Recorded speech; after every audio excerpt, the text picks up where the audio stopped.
नमस्ते। हमने इसके पहले जैसा मैंने आपको बताया था क से लेकर ज्ञ तक, क से लेकर ज्ञ तक आपको बता दिया था मैंने कि कौन से इसमें अंग्रेजी का इंग्लिश का कौन सा शब्द हम यहाँ पर इसका उपयोग करेंगे।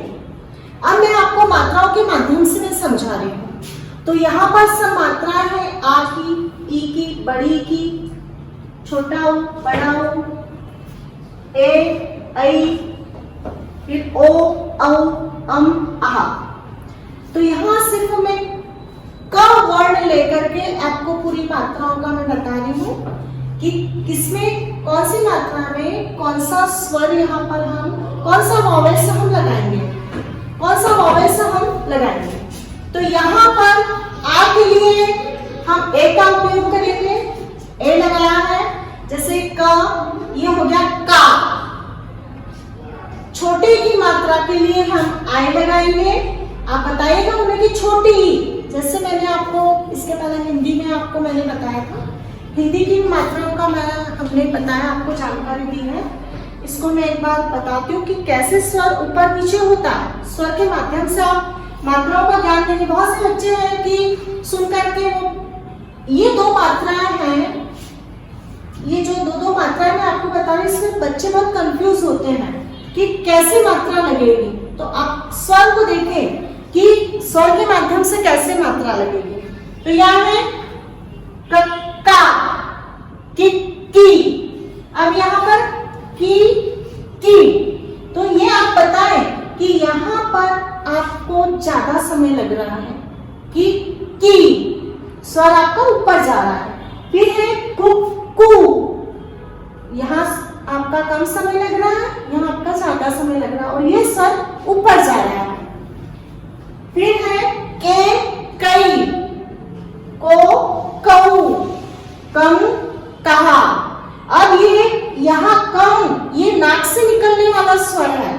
कम बच्चों को आप बोल के बताएं और आप खुद आपकी नाक जो है झनकृत होगी। बच्चों को भी आप जब सही उच्चारण करवाएंगे तो बच्चा खुद उस चीज को समझेगा और आप ये ज्ञान भी दें कि कौन सी मात्रा नाक से निकल रही है, कौन सा स्वर हमारा नाक से निकल रहा है और कौन सा स्वर हमारा गले से निकल रहा है। अब जैसे कम, कहा, ये कहा वाला स्वर है, ये हमारे गले से निकल रहा है। तो ये पूरा ज्ञान आप जब बच्चों को देंगे तो बहुत अच्छे से बच्चे मात्राएं सीख सकेंगे। तो यहाँ ग वर्ण हमने लिया है। ग वर्ण आप सभी में बताते जाए कि ग वर्ण हमने लिया है, लेकिन यहाँ मात्राओं को देखकर यहाँ लगाएंगे। जैसे छोटी की मात्रा हमने आई लगाया है, बड़ी की मात्रा में डबल ई है, छोटों की मात्रा में यू है, बड़ों की मात्रा में डबल ओ है, ए की मात्रा में ई है, ऐ की मात्रा में ए आई। अब कई तो ए आई का स्वर निकल रहा है। फिर को, इसमें ओ का स्वर निकल रहा है, ओ लगाया है। कऊ, अ और यू का स्वर निकल रहा है। फिर है कम, जैसा मैंने आपको बताया था कि नाक से निकल रहा है इस स्वर हमारा, तो ए एन। अब कम बोला गया तो आपका प्रश्न रहेगा कि म क्यों नहीं, लेकिन आप जब कम का उच्चारण आप करते हैं तो ये नाक से निकलने वाला स्वर है और इसका उच्चारण नहीं होगा। अब कहा तो कहा तो यहाँ ह लगेगा। ये विसर्ग के लिए हम यहाँ पर ह लगाते हैं। उन्हें ये समझाइए कि विसर्ग है। ये संस्कृत में आपको जो है ये ज्ञान अभी छोटी जैसे आप उन्हें पढ़ाते जाएं तो थोड़ा वो तो छठी क्लास का है, लेकिन छोटे बच्चे भी आजकल इतने दिमाग वाले होते हैं, माइंडेड बच्चे होते हैं कि बहुत जल्दी वो बच्चे कैच करते हैं उस चीज को। तो ये मात्राओं का ज्ञान एक बार मैं फिर से आपको बताती हूँ कि अ के लिए हम एक बच्चों को बताइए कि 5 वॉवेल्स हैं, 5 वॉवेल्स इन इंग्लिश। तो यहाँ पर आ की मात्रा के लिए ए लगेगा, ई की छोटी की मात्रा के लिए लगेगा आई, बड़ी की मात्रा के लिए लगेगा डबल ई, छोटों की मात्रा के लिए लगेगा यू और बड़े के लिए लगेगा डबल ओ। अब ये मात्राओं का मैं आपको ये छोटी की मात्रा है और यहाँ है ये बड़ी की मात्रा, है ना।